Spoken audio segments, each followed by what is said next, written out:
Très bien, les gars. Alors, la section des commentaires de l'épisode de la semaine dernière concernant le 11 septembre, c'était de la folie. Je vous jure, comme disent les jeunes aujourd'hui, c'était le feu. C'était vraiment le feu. Donc, je savais que je devais faire un épisode de suivi parce que vous m'avez vraiment entraîné dans un terrier de lapin. Je veux dire, ce ne sera probablement même pas le dernier épisode sur le sujet parce que, sérieusement, qu'est-ce qui s'est passé le 11 septembre? Et d'ailleurs, le sujet est d'actualité parce que hier, il a été annoncé que Julian Assange, le fondateur de Wikileaks, allait être libéré. Maintenant, si vous ne savez pas qui est Julian Assange, ni le calvaire qu'il a enduré pour le crime d'avoir dit la vérité, alors il faut vraiment que vous soyez attentifs. Le 11 septembre est l'événement le plus important de notre vie. Si on nous a intentionnellement menti à ce sujet, alors la question est dans quel but? Parlons-en. On va avoir de gros ennuis après aujourd'hui. Bienvenue à nouveau sur Candace.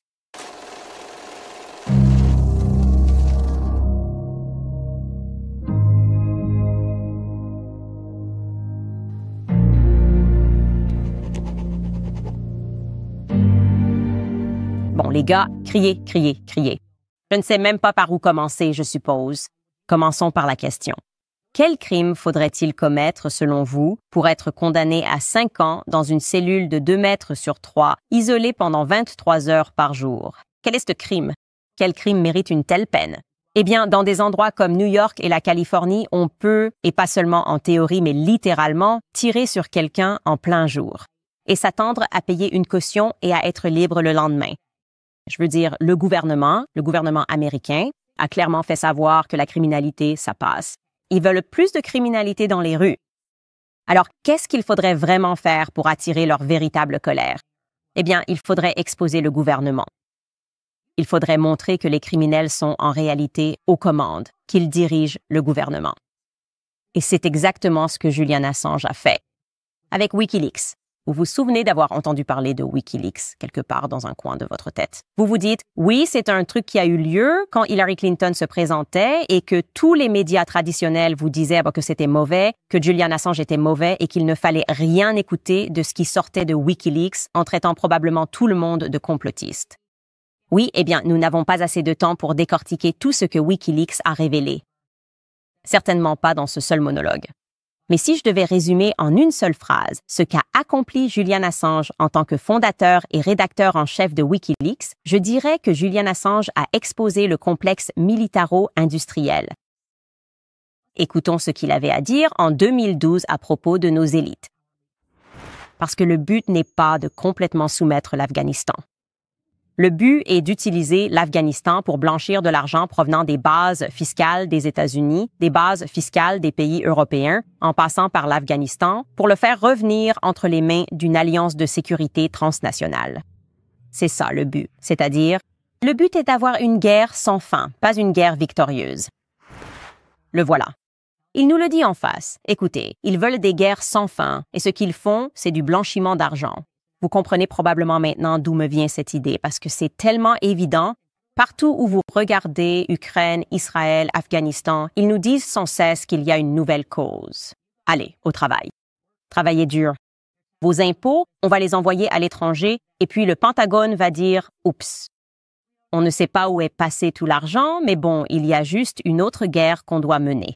Il est très évident que ce qui se passe, c'est du blanchiment d'argent. Maintenant, vous regardez cette image de lui. Je crois que j'ai dit 2012. En réalité, c'était de 2011. Voici quelques photos récentes de lui. Voici ce qu'ils lui ont fait pour avoir révélé cela au public avec des preuves concrètes, parce qu'en fait, ce que Wikileaks a fait, c'est publier une masse de documents provenant de présidents, des communications, des dossiers, des emails qui circulaient. Et ils ont aussi publié des vidéos, des choses qui étaient cryptées. Ils les ont décryptées et les ont données au public. Et je vais vous donner un exemple de certaines des choses qu'ils nous ont montrées. Ils nous ont montré une attaque d'hélicoptère datant de 2010. C'était un hélicoptère militaire américain, montrant le meurtre de civils à Bagdad, en Irak. Et une voix sur la transmission encourageait les pilotes à tous les abattre. Ils s'amusaient juste. Et puis les individus, ces pauvres civils dans la rue qui étaient la cible de tir depuis l'hélicoptère, demandaient de l'aide. Et une camionnette arrive sur les lieux pour récupérer les blessés. Et puis la camionnette a également été la cible de tir. Ouais. C'est tellement immoral que l'armée américaine fasse ce genre de choses. Il a également publié des centaines de milliers de documents divulgués par d'anciens responsables américains. Trade Manning, analyste du renseignement de l'armée. Vous avez probablement entendu dire que Trade est Chelsea Manning. Eh bien, ces documents concernaient la guerre en Afghanistan et ont révélé comment les États-Unis, l'armée avait tué des centaines de civils lors d'incidents non signalés. L'essentiel, c'est qu'avec le recul des années, nous reconnaissons que beaucoup de choses qu'il essayait de révéler au public et dont beaucoup d'entre nous n'étaient pas conscients sont évidemment vraies. Le but, bien sûr, c'est la guerre sans fin. Et c'est nous qui la finançons. Et pourquoi ne sommes-nous pas indignés? Eh bien, soit nous sommes trop drogués. Je pense que ça en fait partie. Je parle souvent de Big Pharma et de ce que cela fait à nos esprits. Ou alors, nous sommes trop stupides à cause du système éducatif. On envoie les enfants à l'école pour obtenir des diplômes en études de genre. On pousse les gens à se concentrer sur des questions sociales comme le racisme, la théorie critique de la race. Ces personnes sont incapables de raisonner. Elles ne peuvent pas effectuer ou démontrer une capacité mathématique de base. Ces personnes ne peuvent même pas réussir un examen de base en lecture et écriture. Ou alors, le dernier élément, c'est que nous sommes trop conditionnés ou trop effrayés pour dire quoi que ce soit si nous ne sommes pas conditionnés. C'est comme ça qu'ils s'y prennent. Il y a donc des gens qui croient ce que disent les médias et d'autres qui savent que les médias mentent, mais qui ont peur de dire quoi que ce soit parce que, eh bien, regardez ce qu'ils ont fait à Julian Assange.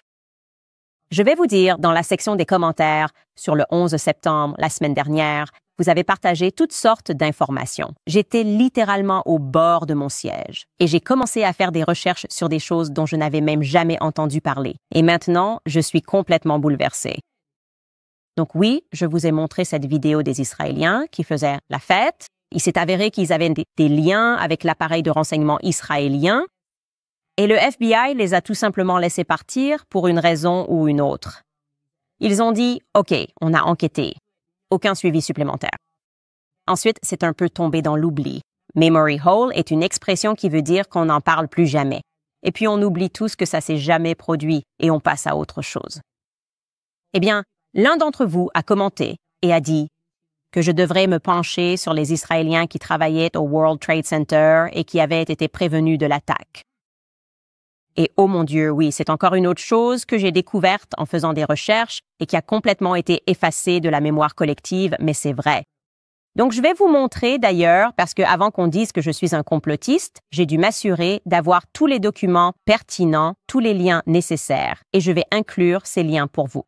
Alors regardez l'épisode. Vous pouvez consulter les liens vous-même. Voici l'histoire très vraie de ce qui s'est passé le 11 septembre. Il y avait un service de messagerie instantanée qui s'appelait Odigo. Peut-être que je le dis mal. Odigo, O-D-G-O. Elle était détenue et exploitée par des Israéliens et leur siège social était situé à 2 pâtés de maison du World Trade Center. C'est ce qu'affirme Haaretz. Je suis sûre que je ne dis pas ça correctement. Vous savez, c'est une publication israélienne très populaire. Regardez ce titre venant d'eux, publié le 26 septembre 2011. Donc, c'est 15 jours après l'attaque. Il est écrit « Les employés d'Odigo ont été prévenus des attaques ». C'est le titre. Et je vais vous lire ce passage de l'article mot pour mot. Il est écrit, je cite, « Odigo, le service de messagerie instantanée, affirme que 2 de ses employés ont reçu des messages 2 heures avant l'attaque contre les tours jumelles le 11 septembre, prédisant que l'attaque allait avoir lieu. » Et la société a coopéré avec les forces de l'ordre israéliennes et américaines, y compris le FBI, pour tenter de retrouver l'expéditeur original du message prédisant l'attaque. Fin de citation. Sérieusement, les gars, c'est quoi ce bordel? Et ce n'est pas tout. Ce n'est pas tout. Ça va devenir encore plus fou. 2 semaines après le 11 septembre, Alex Diamandis, et d'ailleurs, il était le vice-président d'Odigo. C'est le vice-président de la société, a déclaré que les messages disaient que quelque chose de gros allait se produire dans un certain laps de temps. Et c'est arrivé, presque à la minute près.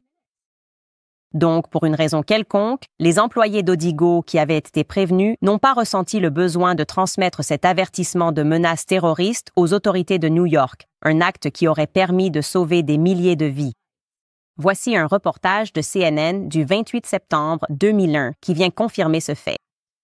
Il est écrit, je cite, « Le FBI enquête pour savoir si un avertissement envoyé à des employés d'une société de messagerie instantanée moins de 2 heures avant que des avions de ligne ne percutent le World Trade Center était lié aux attaques, a confirmé vendredi un cadre de l'entreprise.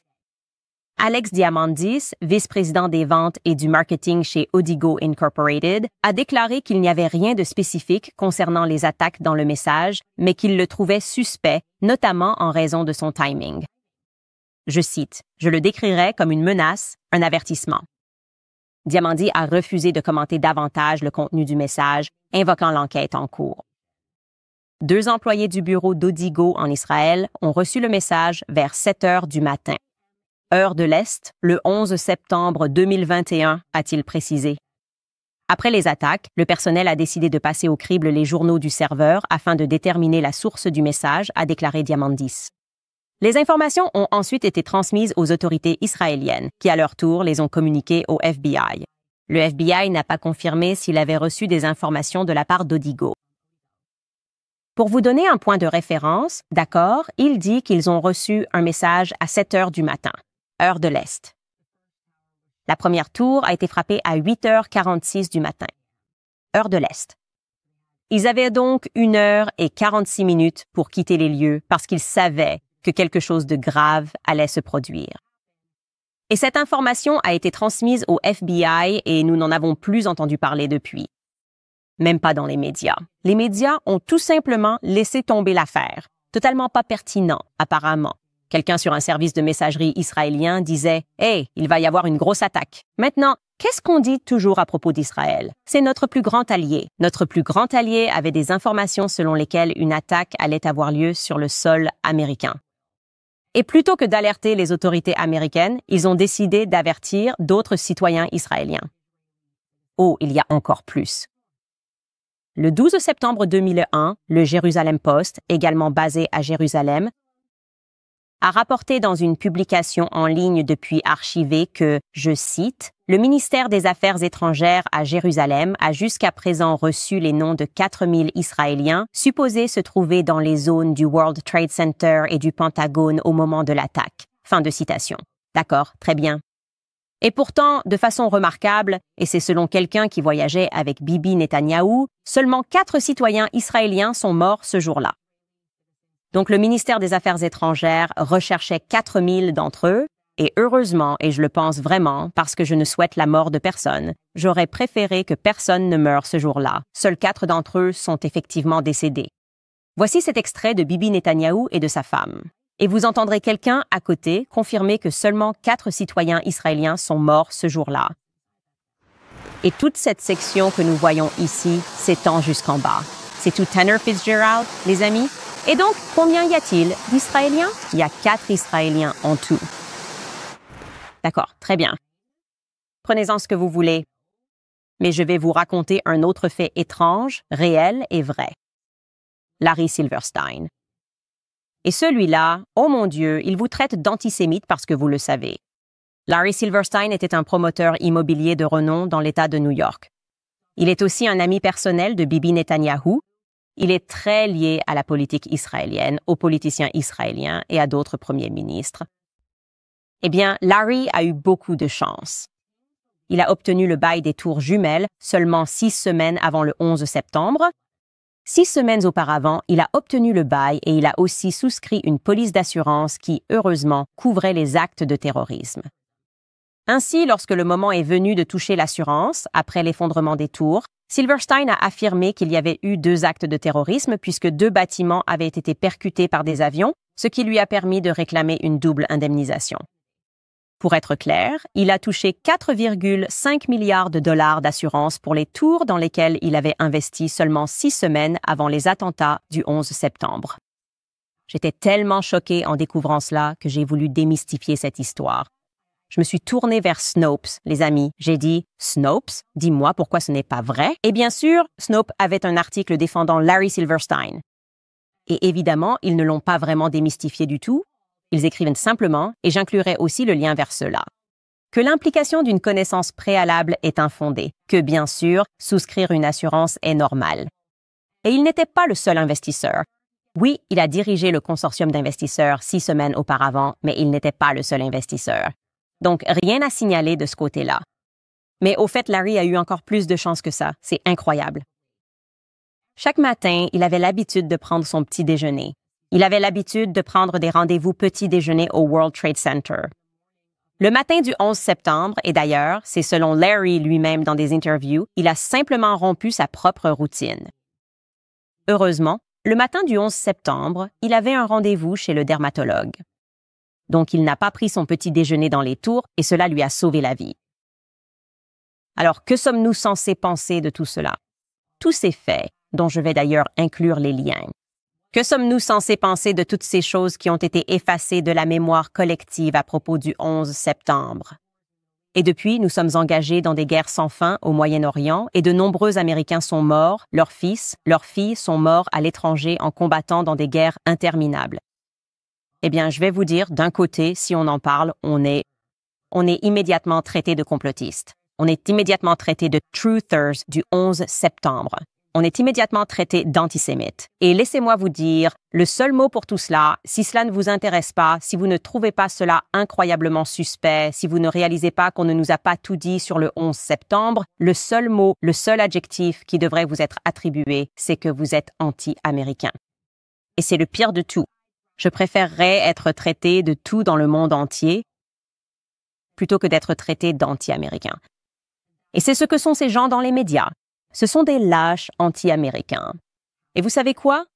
Je ne jouerai tout simplement pas à leur jeu. Très bien, les gars. Évidemment, je parle de façon assez directe. Je dis exactement ce que je veux malgré les gens qui s'inquiètent pour moi. Et vous savez quoi?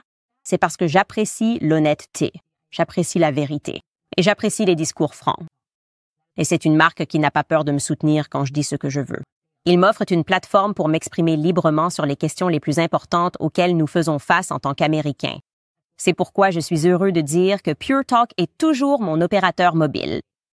Si vous n'avez pas encore fait le changement, je vous encourage à le faire maintenant. Pure Talk vous connecte au réseau 5G le plus fiable d'Amérique et propose des appels, des SMS illimités et beaucoup de données pour seulement 20 $ par mois. Réfléchissez-y. Pourquoi seriez-vous encore chez Verizon, AT&T ou T-Mobile? Vous pouvez littéralement obtenir la meilleure couverture 100 fois. Et en plus, une équipe de service client basée à 100% aux États-Unis. En plus, votre famille peut économiser jusqu'à 1 000 $ par an. Vous soutiendrez également des emplois américains. C'est une entreprise dirigée par des vétérans américains. Et elle soutient de grandes associations caritatives comme American Warrior Partnership, qui est en première ligne pour prévenir le suicide chez les anciens combattants. Alors rendez-vous sur puretalk.com Owens et vous économiserez 50% supplémentaire sur votre premier mois en changeant d'opérateur dès aujourd'hui. Encore une fois, allez sur puretalk.com Owens et soutenez un opérateur mobile qui partage vos valeurs. Très bien, les amis, passons maintenant à quelques actualités.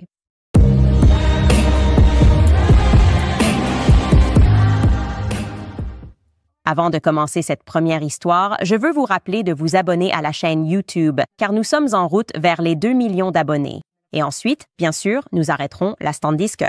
Rendez-vous sur clubcandice.com, car elles ne seront plus en vente très longtemps. Je pense qu'il nous reste juste probablement une semaine de plus avant d'atteindre les 2 millions d'abonnés, heureusement. Très bien, première histoire. Alors, cette fille est devenue virale. Elle s'appelle Lily Gaddis et les gens m'ont demandé ce que j'en pensais. En réalité, je n'ai pas eu le temps de regarder ce qu'elle avait dit. Je savais qu'on la surnommait familièrement la fille du mot en N. Quel surnom la fille du mot en N? Lily Gaddis. Alors, regardons ce que Lily Gaddis avait à dire et voyons pourquoi elle devient virale. Écoutez bien. J'en ai marre que toutes les filles soient blâmées ou que certains mecs pensent que toutes les filles sont des croqueuses de diamants. Je ne sais pas si c'est parce que vous tirez vos informations de ces interviews de rue à Miami à 3 heures du matin devant une boîte de nuit. Vous recueillez l'avis de quelques idiotes et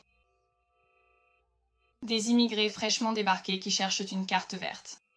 Oui, elles sont probablement des croqueuses de diamants, mais c'est l'exception. Moi, je suis la règle. Toutes les personnes que je connais qui sont mariées en ce moment, elles sont mariées à des mecs fauchés. Et elles s'en fichent. On s'en fout complètement de votre argent.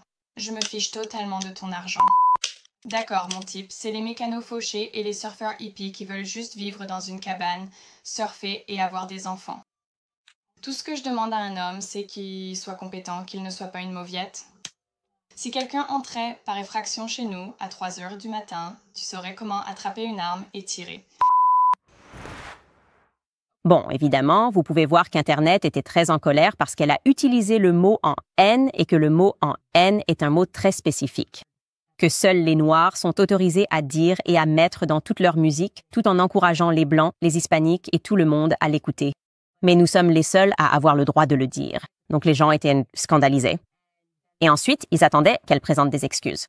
Et voici ce qu'elle a dit à la place. Écoutez bien. Donc, une de mes récentes vidéos semble avoir contrarié des membres d'une certaine communauté. Et c'est celle-ci. Toutes ces réactions négatives m'ont vraiment poussé, vous savez, à faire une vraie introspection, à chercher au fond de moi.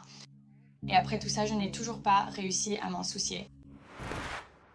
Personnellement, je respecte ça. Et je vais vous dire pourquoi, pour plusieurs raisons. La première, ce n'est pas parce que je pense que nous devrions tous courir partout en disant le mot en haine. Je pense juste que c'est une politique du tout ou rien, OK? Si les Noirs peuvent le dire, alors tout le monde peut le dire. Les Noirs peuvent le mettre dans leur musique, ils peuvent gagner des Grammy Awards pour l'avoir mis dans leur musique et ils peuvent chanter leurs chansons sur scène. Et les gens peuvent être dans la foule à chanter chaque parole. Et ensuite, les Blancs qui bougent sur Candice Bay, qui sont juste à un concert comme ça, doivent se couvrir la bouche à chaque fois qu'elle dit le mot en haine, toutes les quelques lignes. Ça n'a aucun sens. C'est stupide. C'est juste stupide. Je n'ai jamais été d'accord avec ça. Je ne suis pas d'accord avec une liberté de parole pour certains et pas pour d'autres, surtout parce qu'elle a utilisé cette expression dans son contexte, littéralement dans le contexte dans lequel les rappeurs l'utilisent. Elle ne fait pas référence à une personne noire. Elle ne le dit pas pour rabaisser une personne noire. En fait, c'est même l'inverse. Elle parle d'hommes qui n'ont pas d'argent.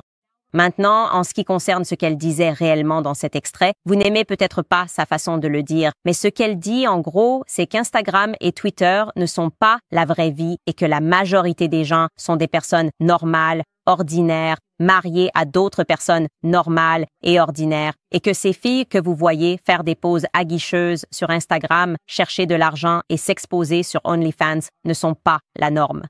Sortez de votre téléphone, je pense que c'est ce qu'elle essaye de faire comprendre. Et donc, depuis, elle est devenue virale et fait énormément de vidéos. Elle a récemment aussi fait une vidéo où elle explique que beaucoup de ces personnes qui décident de ce que nous pouvons ou ne pouvons pas dire ou faire politiquement sont des nerds à qui l'on a donné une plateforme. Et évidemment, cela a offensé des gens. Elle parlait d'eux comme s'il s'agissait des enfants du théâtre et qu'on ne devrait pas les écouter. J'ai d'ailleurs un avis là-dessus. J'ai littéralement dit ça à quelqu'un en privé il y a quelques années parce que c'est ce que j'ai vécu en politique où j'ai vu certaines personnes faire et dire certaines choses. Et je me suis dit, ils me donnent l'impression d'avoir peut-être été harcelés au lycée. Et maintenant, ils ont un peu de pouvoir. Ils ne savent pas comment l'utiliser. Et ils essaient un peu de donner des ordres aux gens, comme s'ils n'arrivaient pas à être cool et à se détendre. Et je vais vous donner un exemple d'une personne qui, selon moi, est tombée dans ce travers parce que j'étais lectrice de Milo Yiannopoulos quand il était rédacteur chez Breitbart. Il écrivait d'excellents articles. C'était des articles remarquables. C'était au tout début de mon virage politique, pour ainsi dire. Et je le décrirais comme un peu geek. Je ne veux pas être offensante, mais juste un écrivain vraiment brillant. Et puis, quand il a eu un peu de notoriété, il est allé trop loin dans ce personnage où il portait des lunettes de soleil et s'affichait, portait du Dolce & Gabbana.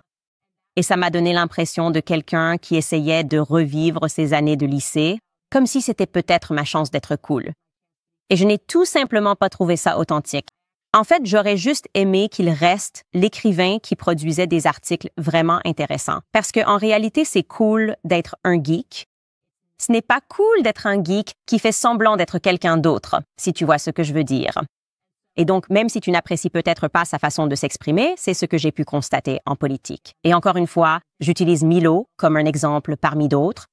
Je parle aussi de personnes au Congrès, comme ceux qui adorent les caméras et qui passent leur temps à faire des déclarations au Congrès. Comme quand j'ai dû témoigner, je veux dire, qui n'est pas d'accord pour dire que Larry Nadler devrait être enfermé dans un casier. Personne. Vous êtes tous d'accord avec moi. Larry Nadler devrait être dans un casier, non? Toutes ces personnes qui témoignaient à côté de moi, je m'oppose vigoureusement à ce qu'elle dit. C'est le cas. Ça dégage une certaine ambiance, et ce n'est pas pour dénigrer les gens qui sont des enfants du théâtre. Ce que je veux dire, c'est que à cause de la situation unique de la politique américaine, où l'on peut devenir célèbre si l'on dit certaines choses en politique, je pense que pour les gens qui aiment le théâtre, il y a une attirance. Donc, je pense que je reprends essentiellement ce qu'elle a dit et que je le rends beaucoup plus éloquent. Je la trouve plutôt intéressante. Si elle peut transmettre ses idées. Peut-être que je l'inviterai pour une interview si elle parvient à communiquer ses idées d'une autre manière. Je pense qu'il se passe beaucoup plus de choses. Je pense que les gens sont fâchés contre elle parce qu'elle est directe, mais je crois qu'elle a de bonnes idées. Très bien, les amis. Maintenant, on va passer à la suite. Je dois vous montrer ce clip parce que le chat en direct est toujours tellement animé dans cette émission. Et oui, les gars, c'est bien moi dans le chat en direct. Pourquoi vous demandez toujours, est-ce vraiment Candace ou une IA? Est-ce que je laisserai quelqu'un être une Candace IA? Non, c'est ridicule. Je participe au chat en direct de l'émission tous les jours. On l'a filmé quelques heures avant et j'aime discuter en direct avec vous. Et j'ai dit hier, si on atteint 12 000 personnes en direct, je ferai une galipette. C'est un salto arrière, mais je ne sais pas faire de salto arrière. Par contre, je peux faire une galipette. Alors, voici une vidéo de moi en train de faire une galipette ce matin et c'est Savannah qui filme. Et c'est vraiment embarrassant. Bon, tout ce que je fais pour le chat en direct, je vais tenter une roue parce que si j'essaye un salto arrière, je vais mourir.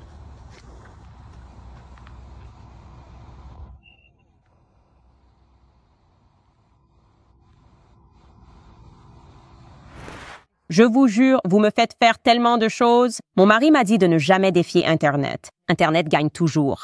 Et j'ai fait une erreur. J'ai fait une erreur, mais voilà. Au moins, j'ai fait une galipette et je ne me suis pas cassé le cou. Bon, les amis, maintenant, je veux vous parler du financement américain. Vous savez qu'ils sont de super sponsors de cette émission. On sait aussi tous que dans le climat économique actuel, beaucoup de gens font face à des difficultés.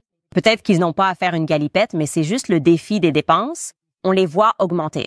On parle de guerre sans fin. Des Américains se tournent maintenant vers les cartes de crédit et elles ont des taux d'intérêt élevés. Et ça vous enferme tout simplement dans le cycle de la dette. Vous avez des soldes qui persistent chaque mois. Mois après mois, et vous payez probablement juste le minimum chaque mois, essayant simplement de garder la tête hors de l'eau et devenir libre de dette de cette façon prendra et peut prendre des années. Voici ce que vous devriez faire. Vous devriez contacter American Financing. C'est un partenaire de confiance pour aider les gens à atteindre la liberté financière. Tout commence par ce premier appel. Vous savez, endetté, je me souviens que Sallie Mae me poursuivait pour des prêts étudiants et on a envie de se cacher et de changer de nom. Ce n'est pas la solution. Il faut l'affronter. Affrontez-le directement. Donc, si vous êtes propriétaire et que vous faites face à cette situation, appelez-les. Ils peuvent puiser dans la valeur nette de votre maison et vous aider à éliminer les dettes de cartes de crédit à taux d'intérêt élevés. En moyenne, leurs clients économisent 854 $ par mois, ce qui équivaut essentiellement à obtenir une augmentation annuelle de 10 000 $. Le processus est simple. C'est rapide. Vous pouvez finaliser votre prêt en seulement 10 jours. Et en agissant dès aujourd'hui, il se peut même que vous n'ayez pas à payer votre prochaine mensualité de prêt immobilier. Cela ne coûte rien de voir combien vous pouvez économiser. L'opportunité de reprendre le contrôle de vos finances est trop importante pour être ignorée. Alors s'il vous plaît, appelez American Financing dès aujourd'hui au 807 95 12 10. C'est le 807 95 12 10. Ou vous pouvez visiter American_Owens. N'oubliez pas la barre oblique Owens. Très bien, les gars. Passons à certains de vos commentaires. Vous étiez tellement en colère contre moi hier parce que j'ai défendu Julianne Timberlake. Je suis désolée. Je pense vraiment que les gens sont en colère à propos de l'affaire Britney Spears et qu'ils sont en colère pour elle à cause de ce qu'on lui a fait. Et je ressens aussi cette colère.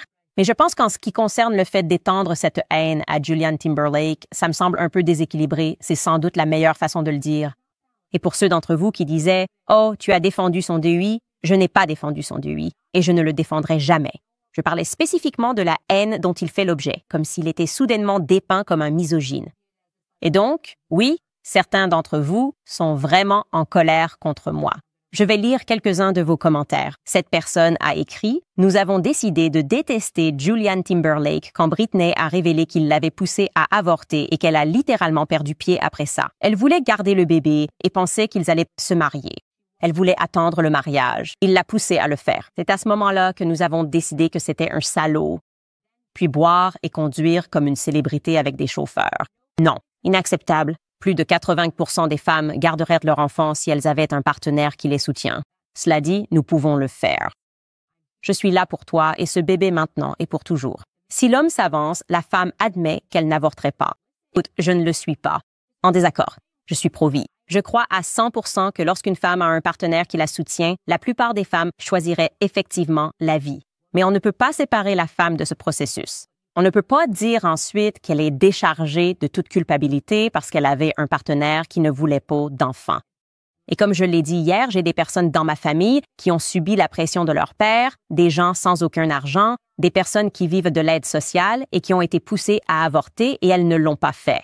Alors il va falloir m'épargner l'idée qu'une femme qui était au sommet de sa vie, aimée de tout le monde sur cette terre, n'aurait pas pu prendre cette décision. En fait, ce que j'ai vraiment aimé, ce sont les personnes dans les commentaires qui disaient « Oui, j'étais dans cette situation et j'ai choisi la vie. » C'est ça. On ne peut pas simplement excuser Britney Spears à cause de ce qui lui est arrivé plus tard dans sa vie. Ce que je veux dire, c'est qu'il faut être deux pour danser ce tango. Donc, tout comme lorsqu'elle reçoit du soutien, elle pourrait dire « Oui ». Vous savez, elle aurait aussi pu, sans ce soutien, se tourner vers un parent, un grand-parent, un ami, un cousin, un frère, une sœur et recevoir ce soutien. Et comme je l'ai dit, ils étaient tous les deux si jeunes que même si c'est une situation horrible et que ce qu'elle a traversé l'aurait évidemment marqué, ce qui est une autre raison pour laquelle je suis pro-vie, c'est que je sais à quel point cela impacte les femmes qui subissent un avortement. Je pense que les gens sont durs avec lui uniquement à cause de ce qui est arrivé à Britney Spears, mais il n'y a aucune excuse pour son délit de conduite en état d'ivresse. Justin Timberlake n'est pas détesté, il n'est pas au-dessus des lois. Il suffit de ne pas boire et conduire. Il aurait pu tuer quelqu'un, je suis d'accord, Roméo. J'aime Justin Timberlake. Cependant, il a fait une erreur et doit en assumer les conséquences comme n'importe quel autre être humain. Cela va gâcher la tournée. Super histoire, mec. Tu as gâché la tournée quand tu as pris la décision de boire et de conduire. Oui, madame. Je suis d'accord avec toi. Comme je l'ai dit, et ce qui est agaçant, c'est qu'on sait qu'il va juste recevoir une tape sur les doigts parce qu'il a de l'argent et des ressources. Mais je pense que Justin Timberlake devrait se faire admettre en cure de désintoxication et remettre sa vie en ordre. C'est ce que je crois sincèrement, parce qu'il se passe manifestement quelque chose dans son mariage. Et je pense que Breitbart Cooper avait raison. Ils disent juste des trucs bizarres sur leur mariage en ce moment. Passer à Chrissy Teigen sur la question de l'avortement, comme si on devait mettre ces deux cas dans la même catégorie. Non, Chrissy Teigen est une adulte à part entière qui a eu recours à la fécondation in vitro à des mères porteuses, qui a des enfants et qui ne parle pas de quelque chose qu'elle aurait fait il y a 23 ans. Elle fait activement la promotion des cliniques d'avortement comme des lieux d'espoir, des endroits qui l'enthousiasment et qui la rendent heureuse émotionnellement. Cette femme est dérangée. Amanda est d'accord. Elle écrit « J'étais pro-choix après avoir été forcée de subir un avortement par mon ex-petite amie à 18 ans. Personne ne parle de combien c'est traumatisant. C'est tellement destructeur émotionnellement et spirituellement et j'étais perdue jusqu'à ce que je le reconnaisse. L'avortement est un traumatisme pour les femmes et les féministes qui disent que c'est un soin de santé ne veulent jamais considérer le fardeau mental que cela représente de tuer son propre bébé. Précision pour ceux qui disent que je n'ai pas pu être forcée. J'admets avoir choisi l'avortement plutôt que la violence. On m'a dit que si je ne prenais pas rendez-vous, on me jetterait dans les escaliers car cet homme ne voulait pas que je ruine sa vie. J'étais une femme naïve avec un homme toxique et sans foi, ce qui, malheureusement, illustre bien la situation dans laquelle se trouvent de nombreuses jeunes femmes. Et quand on ajoute à cela le lavage de cerveau psychologique qui a lieu chaque jour dans le système scolaire, comme l'idée qu'un enfant va gâcher ta vie, d'ailleurs, les garçons assistent aussi à ces cours. Ils apprennent les mêmes choses. Cet enfant va gâcher ta vie et ton potentiel. Cela crée des situations de violence. Et j'ai vu ces situations de violence au sein de ma propre famille. Alors, Amanda, je suis tellement heureuse que tu reconnaisses et sois prête à partager à quel point c'est destructeur émotionnellement et spirituellement. Et tu reconnais à quel point des femmes comme Chrissy Teigen mentent en essayant de rendre ça glamour. C'est tout simplement écœurant. Lush Rainbow, haha. Je vois ce que tu as fait là, écrit. J'ai mis une fille enceinte quand j'avais 22 ans et nous avons supposé que l'avortement était la norme à cet âge. Les médias te font croire que c'est le cas. Ma mère a demandé pourquoi nous voudrions un et nous avons dit « Nous avons toute la vie devant nous et nous ne savons pas encore comment être parents ou subvenir aux besoins d'un enfant. » Ma mère a dit « Avoir des enfants est la chose la plus naturelle au monde. Et si tu crois en Dieu, tu crois que Dieu pourvoira. » Et là, ça a fait tilt pour nous. Quel genre de chrétien serais-je si je refusais le don de la vie à cause de peurs terrestres? Ne croyez pas la Chrissy Teigen de ce monde? Boum! C'est de ça dont je parle. une histoire à succès. Ils avaient peur et ils avaient quelqu'un comme une mère qui leur disait « Écoutez, vous allez être formidable. Tu vas être naturel. » Ils avaient cette lumière qui les guidait. C'est une histoire merveilleuse et je suis tellement heureux d'entendre que vous avez choisi la vie. Nous devons réfléchir à la manière dont nous communiquons ce message aux jeunes, 18, 19, 20 ans, qui entendent ce lavage de cerveau. C'est cela que nous devons vraiment combattre, car c'est triste et c'est malheureux. Mais je pense qu'il y a plus de gens éveillés que jamais auparavant. En fait, c'est vraiment la conclusion de cet épisode. Nous parlons de sujets dont on ne pouvait pas parler. Nous parlons de Dieu à nouveau, ce qui est incroyable.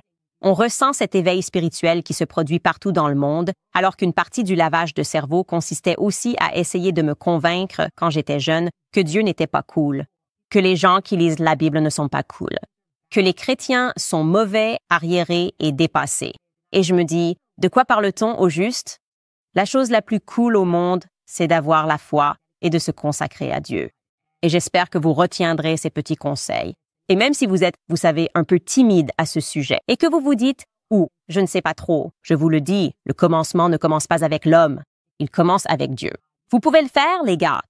Enfin, nous allons conclure avec le commentaire d'Emmanecht. Vous savez, c'est l'application sur laquelle je suis.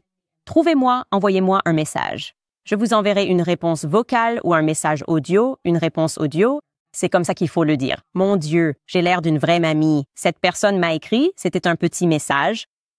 Candace Neil Oliver a lâché une véritable bombe chez Tucker qui passe largement inaperçue. Il a évoqué le fait qu'il pense que l'aspirine a largement contribué à la pandémie de grippe espagnole de 1918. J'étais curieux, alors j'ai fait mes propres recherches et je pense qu'il tient quelque chose. Le brevet de Bayer a expiré en 1917 et pour se protéger des concurrents génériques, la société a lancé une immense campagne de propagande publicitaire pour que l'on ne prenne que leurs comprimés. À l'époque, il était prescrit pour traiter la grippe. Ça vous rappelle quelque chose? Et l'AMA recommandait de prendre jusqu'à 25 comprimés de 325 mg par jour. Je pense que beaucoup de personnes qui auraient autrement guéri de la grippe se sont maintenues malades en prenant des doses mortelles d'aspirine à l'époque. En fait, l'aspirine les gardant malades, je crois qu'une psychose de formation de masse s'est formée en 1918 au sein de la population. Je n'attends pas vraiment de réponse, mais je pense que les commentateurs conservateurs sont passés à côté de ce sujet. Et j'aimerais beaucoup que vous en parliez. Merci de ne pas utiliser mon nom. Merci. Pas de souci. Nous n'avons pas utilisé votre nom. Voici ce que je vais dire. Vous savez que je produis A Shot in the Dark. Je suis, comme on m'appelle, anti-vax. Je suis fièrement anti-vax. Je ne vaccine pas mes enfants. Je comprends les maux contre lesquels nous nous battons. Et le cartel de la grande pharma en est une énorme partie. Je sais depuis longtemps comment ils ont menti par le passé sur tant de vaccins. Et oui, tout cela n'est qu'une question de propagande. Tout tourne autour de la peur. Tout tourne autour de la psychose. Et pour revenir à Lily et à cette histoire des enfants cool contre les enfants nerds, eh bien, une chose que les nerds aiment faire, et quand ils prennent le pouvoir, c'est de nous intimider. Littéralement, les intimidés deviennent des intimidateurs et ils commencent à nous traiter de non-complotistes, anti-vax. Tu sais, on te dit que t'es fou si tu crois à ça. Eh bien, devine quoi? Il faut tenir tête aux intimidateurs qui ont été intimidés, d'accord? Tu dois dire « Je me fiche complètement du nom que tu me donnes. Oui, je porte la casquette. Je suis fièrement anti-vax. Oh, tu es un truther du 11 septembre? Oui, j'aimerais connaître la vérité sur le 11 septembre. Il y a des implications assez graves, alors aie le courage de tenir tête aux intimidateurs et poursuis la vérité. On se retrouve demain, les amis.